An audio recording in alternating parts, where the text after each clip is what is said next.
Hello everyone, welcome back. In this video, I will show you how to sell XRP on Binance.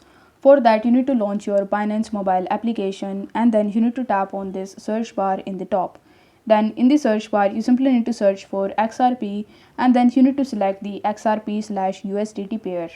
Then you need to tap on the sell button in the bottom right hand corner of the screen, and once you do this, you will be redirected on this marketplace. Now over here you will have to enter the price at which you want to sell your XRP. After that you need to enter the amount of XRP that you want to sell.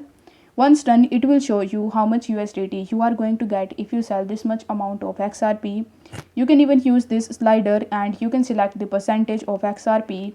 For example, you want to select 30%, so you will have to place this slider on 30% and then it will automatically take your 30% XRP over here and then it will show you how much USDT you are going to get.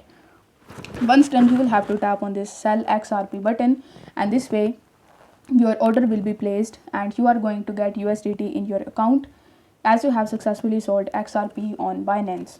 So if the video was helpful, then don't forget to like the video and subscribe to the channel. Thank you so much for watching.